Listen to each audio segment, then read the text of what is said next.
Elbette ki ben isterdim ki bizim kadroların seviyesi daha da yüksek olsun.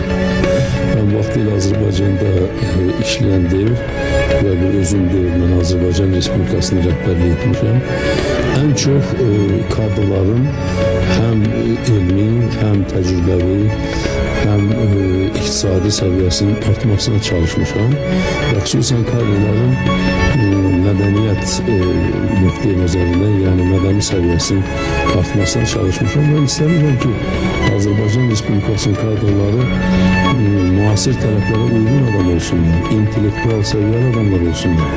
Ben bu yolda çok çalışmışam ve bugün de çalışıram, sabah da çalışacağım, ömrümün axırına kadar da çalışacağım. Çünkü ben öz xalqımı çok sevirəm ve xalqımı həmişə səviyyəli görmək istəyirəm.